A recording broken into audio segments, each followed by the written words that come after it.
हरिओम। दोस्तों, स्वागत है आपका फिर स्टडी बाय लोधी सर के यूट्यूब चैनल में। मैं कृपाल लोधी।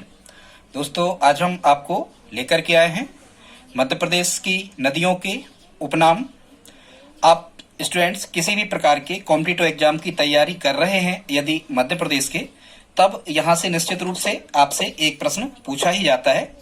यदि दोस्तों आप इस वीडियो में हमारे साथ अंत तक बने रहते हैं तो निश्चित रूप से आपसे ये सभी नदियों के उपनाम आसानी से बन जाएंगे। ठीक है स्टूडेंट्स, वैसे तो नदियों के बहुत से उपनाम होते हैं, बहुत सी नदियां हैं, लेकिन जो एग्जाम रिलेटिव हैं, जो प्रश्न एग्जाम में आते रहते हैं, आज वही इंपॉर्टेंट टाइप के क्वेश्चंस हम आपको लेकर के आए हैं। दोस्तों, यदि आप हमारे चैनल पर पहली बार विजिट कर रहे हैं तो प्लीज हमारे चैनल को सब्सक्राइब कर लें, साथ में आए बेल आइकन पर क्लिक कर दें ताकि सबसे पहले नोटिफिकेशन आपको मिलता रहे। दोस्तों, हम यूट्यूब के माध्यम से शिक्षक भर्ती परीक्षा, एसएससी, रेलवे, पुलिस भर्ती आदि की तैयारी हेतु maths, reasoning, GK, science, pedagogy, child development, psychology आदि सब्जेक्ट भी लाते रहते हैं। आप हमारी प्लेलिस्ट में जाकर के देख सकते हैं। तो आइए प्रारंभ करते हैं आज का टॉपिक, मध्य प्रदेश की नदियों के उपनाम। इनको स्टूडेंट्स इंग्लिश में निकनेम भी हम कहते हैं। तो देख लेते हैं। सबसे पहले अब यहाँ से प्रश्न आता कैसा है, वही आता है कि किस नदी को क्षिप्रा मतलब मालवा की गंगा कहते हैं, किसको मध्य प्रदेश की गंगा कहते हैं। इस टाइप से प्रश्न यहाँ से आते हैं। ठीक है दोस्तों, तो आइए प्रारंभ करते हैं। सबसे पहले तो मध्य प्रदेश की नदियों का घटता क्रम आपको याद करना है यहाँ से, क्योंकि स्टूडेंट्स यहाँ से कई बार प्रश्न ऐसे आते हैं कि 4 नदियों के नाम आपको लिखे रहते हैं और एग्जामिनर आपसे पूछ लेता है कि उन 4 नदियों में सबसे छोटी नदी या सबसे बड़ी नदी क्या है। एक टाइप का हो गया। दूसरा, कई बार एग्जामिनर 4 सीक्वेंस, 4 क्रम में नदियों के नाम दे देता है और पूछता है कि इनका लंबाई के अनुसार घटता या बढ़ता क्रम क्या है। तो यदि आप इस ट्रिक को, ये हमारी खुद की बनाई ट्रिक है स्टूडेंट्स, यदि आप इस ट्रिक को याद कर लेते हैं तो निश्चित रूप से आपसे ये नदियों का क्रम गलत नहीं होगा। तो यहाँ एक ट्रिक है स्टूडेंट्स, ये ट्रिक आपको याद करना है। नच सोता माँ बेटो केद छिका। स्टूडेंट 3-4 बार आप कहोगे, 1-2 बार लिख के देखोगे तो हमें नहीं लगता कि ये कोई कठिन है। नच सोता माँ बेटो केद छिका। ठीक है स्टूडेंट्स, हमें भी याद है, एक बार में याद हो जाती है। यहाँ अब हम देखते हैं मध्य प्रदेश की सबसे लंबी नदी जो है वो है नर्मदा। ना से बनता है नर्मदा, और ये नर्मदा सबसे लंबी नदी है, 1312 किलोमीटर।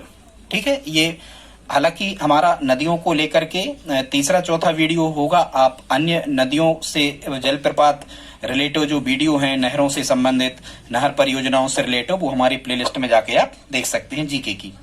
ठीक है, तो ना से बनेगा यहाँ नर्मदा, फिर उससे छोटी चा से बनेगा चंबल, सो से बनेगा यहाँ सोन, सोन से छोटी ता से बनेगा ताप्ती, माँ से बनेगा यहाँ ताप्ती से छोटी माही, बे से बनेगा यहाँ बेतबा, टो से बनेगा टॉन्स, टॉन्स से छोटी यहाँ के लिखा, के से बनेगा कैन, इनिशियल हमने ले लिए पहले अक्षर। धा से बनेगा धसान, धसान से छोटी छी से बनेगा छिप्रा, और का से बनेगा काली सिंध। ठीक है स्टूडेंट्स, तो ये इन्हीं नदियों में से आपसे जब कभी मध्य प्रदेश के एग्जाम में जो एमपी व्यापम या एमपी पीएससी कंडक्ट करवाता है, उनमें मुख्य रूप से यही पूछा जाता है। इन्हीं नदियों में से पूछा जाता है कि सबसे बड़ी कौन है, सबसे छोटी कौन है। आई होप आप समझ गए होंगे।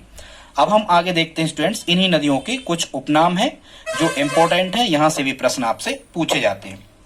सबसे पहले हम देख लेते हैं नर्मदा नदी के उपनाम। नर्मदा को और किन किन नामों से जाना जाता है। ठीक है स्टूडेंट्स, एक तो प्रश्न ये आता है कि मध्य प्रदेश में ऐसी कौन सी नदी है जिसका नाम रसोई घर में उपयोग आने वाले पात्रों के नाम पर रखा गया है। ठीक है स्टूडेंट्स, तो वो नर्मदा नदी के ही सहायक नदियां हैं। नर्मदा नदी की सहायक नदियां जैसे दूधी, करैया, केन, तबा, शक्कर, झरिया, इस टाइप से, और ये सभी रसोई घर में उपयोग आने वाले पात्र हैं। तो नर्मदा कहना है आपको। ठीक है, नर्मदा की सहायक नदियों के नाम रसोई घर में उपयोग आने वाले पात्रों के नाम पर रखे गए हैं। अब स्टूडेंट्स, नर्मदा के और भी उपनाम हैं, उनके लिए आपको क्या करना है, एक ट्रिक याद कर लेना है। वो ट्रिक क्या है? वो ट्रिक है स्टूडेंट्स, नर्मदा मेरे सोना गुम है। यहां से स्टूडेंट्स आपको याद करना है ट्रिक क्या है, नर्मदा में रे सोना गुम है। यदि स्टूडेंट्स आप इस ट्रिक को याद कर लेते हो तो आई होप आपको यहां से सभी नर्मदा के निकनेम याद हो जाने वाले हैं। नर्मदा मेरी सोना है। तो स्टूडेंट्स यहाँ नर्मदा से तो बनेगा कि ये नर्मदा के नाम है, फिर यहाँ मैं से बनेगा मैकलसुता, नर्मदा को मैकलसुता कहते हैं। रे से बनेगा रेवा, इसको रेवा भी कहते हैं। सो से बनेगा सोगो देवी, इसको सोगो देवी भी कहते हैं। और इसी सो से बनेगा संकरी, इसे संकरी भी कहते हैं। और फिर स्टूडेंट्स यहाँ लिखा है ना, तो ना से बनेगा नामोदास, इसे नामोदास कहते हैं। और यहाँ गुम शब्द लिखा है तो ये गु से बनेगा यहाँ पर गुजरात, मतलब ये गुजरात की जीवन रेखा भी नर्मदा को कहते हैं। और मां से बनेगा मध्य प्रदेश की जीवन रेखा भी नर्मदा को कहते हैं। स्टूडेंट बहुत इंपॉर्टेंट फैक्ट है, गुजरात की जीवन रेखा और मध्य प्रदेश की जीवन रेखा नर्मदा को कहा जाता है, क्योंकि गुजरात से भी निकलती है नर्मदा और मध्य प्रदेश से भी निकलती है। और यहाँ के बहुत से लोगों को रोजगार देने के कारण, कृषि कार्य बहुत ज्यादा होने के कारण, औद्योगिक जो क्षेत्र हैं वो इसी नदी पर स्थापित होने के कारण मध्य प्रदेश और गुजरात की जीवन रेखा नर्मदा को कहा जाता है। अब हम देखते हैं स्टूडेंट्स, नर्मदा के बाद में मालवा की गंगा किसे कहते हैं। तो ये जो गंगा शब्द यहाँ पर लिखा हुआ है, इसे आप बहुत ज्यादा पवित्र ना माने स्टूडेंट्स। मालवा की गंगा हो चाहे मध्य प्रदेश की गंगा हो, ये प्रदूषित नदी है। चूंकि गंगा हालांकि सबसे ज्यादा प्रदूषित नदी तो नहीं है, सबसे ज्यादा प्रदूषित नदी तो साबरमती है, ठीक है, भारत की। लेकिन प्रदूषण के आधार पर कई बार ऐसे प्रश्न आ जाते हैं आपसे कि क्षिप्रा को मालवा की गंगा किस आधार पर कहा जाता है, तो आपको कहना है प्रदूषण के आधार पर। मध्य प्रदेश की गंगा बेतवा को किस आधार पर कहा जाता है, तो प्रदूषण के आधार पर कहा जाता है। सबसे ज्यादा प्रदूषित नदियां ये हैं, ठीक है स्टूडेंट्स। तो अब हम देख लेते हैं मालवा की गंगा किसे कहते हैं, क्षिप्रा। तो इसको आप कैसे याद रखोगे कि मालवा की गंगा क्षिप्रा को कहते हैं स्टूडेंट्स। यहाँ इन्हीं शब्दों को हमें पकड़ लेना है और इन्हीं शब्दों को हमें ध्यान में रखना है। तो जब आप एग्जाम में टेस्ट देने जाते हो तो जो आपने लॉजिक यहाँ पर लगाया था वो आपको ध्यान में आ जाता है, ठीक है स्टूडेंट्स। तो यहाँ क्या लिखा है, यहाँ लिखा है माल, ठीक है, मालवा का आपको ले लेना है माल। और यहाँ लिखा है क्षिप्रा, तो क्षिप्रा पूरा नहीं लेना है, यहां से आपको ध्यान में रखना है छिपा, ठीक है। तो वैसे ही यदि किसी को ज्यादा कुछ माल हो जाता है या कहीं मिल जाता है तो वो क्या कर लेता है, छिपा लेता है स्टूडेंट्स। आई होप आप समझ गए होंगे कि मालवा की गंगा किसे कहते हैं, क्षिप्रा को। फिर स्टूडेंट्स यहाँ पर लिखा है मध्य प्रदेश की गंगा, ये तो आप याद ही रख सकते हो। मध्य प्रदेश की गंगा किसे कहते हैं, बेतवा को। और क्यों कहते हैं, ये प्रदूषण के आधार पर कहते हैं। अब आप कैसे याद रखोगे, तो वैसे ही जो यहाँ पर लिखा है गंगा और यहाँ पर लिखा है बेंत, ठीक है। तो वैसे ही जो मतलब बेंत टाइप के मूर्ख लोग होते हैं, जिनकी बुद्धि बेंत टाइप की होती है, वो गंगा वगैरह को ध्यान नहीं देते, ऐसे करके आप इसे याद रख सकते हो। फिर स्टूडेंट्स अगला आगे हम देखते हैं, तो यहाँ है फिर चरमावती। चरमावती किस नदी का निकनेम है, उपनाम है, तो ये चंबल का है। वैसे यहाँ तो आपको याद करने में कोई समस्या नहीं जाएगी, पुराणों में और शास्त्रों में चंबल को क्या कहा गया है, चरमावती, ठीक है स्टूडेंट। क्योंकि यहाँ भी चा शब्द है और यहाँ भी मतलब चावर्ण से चरमावती की स्पेलिंग भी शुरू हो रही है और चा शब्द से चंबल की स्पेलिंग भी शुरू हो रही है, ठीक है स्टूडेंट्स। आई होप आप समझ गए होंगे। आगे हम देखते हैं स्टूडेंट, जो केन नदी है, केन के निकनेम क्या है या केन को हम किन नामों से जानते हैं, तो दीर्णमती, शक्तिमती और दुर्णावती, ठीक है स्टूडेंट्स। दीर्णमती, शक्तिमती और दुर्णावती, ये किसका निकनेम है, केन का। वैसे ही केन जो होती है उसको उठाने के लिए ज्यादा कुछ शक्ति अपने लिए लगती है, और दीर्ण शीर्ण जो आदमी होते हैं वो इसे उठा नहीं सकते आसानी से, ऐसे आप याद रख सकते हो। फिर स्टूडेंट्स टोंस नदी का निकनेम क्या है, तमसा। तमसा किस नदी को कहते हैं, तो ये कहते हैं टोंस को। अब इसको आप कैसे याद रखोगे, तो एक तो यहाँ लिखा है टोंस, टोंस को समझ लो आप टोन, और यहाँ लिखा है तम, तम मतलब अंधकार। जो व्यक्ति अपनी टोन आदि में रहते हैं ज्यादा समय, वो अंधकार की ओर जा रहे होते हैं, क्योंकि किसी को पसंद नहीं आते, ऐसे करके आप यहाँ लॉजिक लगा सकते हो। तो टोंस का निकनेम या दूसरा नाम क्या है, तमसा। फिर स्टूडेंट्स आगे देखते हैं हम सोन नदी, जिनका उद्गम नर्मदा नदी के साथ में ही होता है, अमरकंटक से, अनूपपुर जिला, पुष्पराजगढ़ तहसील से। तो यहाँ सोन नदी जो है इसके भी कई नाम हैं, हालांकि इसको आप कैसे याद रख सकते हो, सोन को समझ लो आप सोना, तो वैसे ही कुछ स्पेलिंग यहाँ पर हमें मिलेंगी, कैसे, जैसे सोण भी इसी को कहते हैं, ना को आप पढ़ा कह दो। फिर सोना को सुवर्ण भी कहते हैं, स्वर्ण तो सुवर्ण भी इसको ही कहते हैं। फिर यहाँ पे साफ साफ लिखा है सोनभद्रा, उस सोन को ही कहते हैं सोनभद्रा। और एक और इसका नाम है जो आपको याद रखना है, सुभागधी। वैसे ही जो सुभागी जो महिलाएं होती हैं, सुहागन जो महिलाएं होती हैं, वो सोने के आभूषण वगैरह ज्यादा पहनती हैं, ऐसे करके भी आप याद रख सकते हो कि सुभागधी किस नदी का उपनाम है, सोन का, ठीक है स्टूडेंट्स। आगे अब हम देखते हैं ताप्ती। ताप्ती नदी के जो निकनेम है, सबसे पहले तो इसे तापी कहते हैं। और अगला जो सबसे इंपॉर्टेंट फैक्ट है इसमें स्टूडेंट्स, ताप्ती नदी को कहते हैं सूर्य भगवान की पुत्री।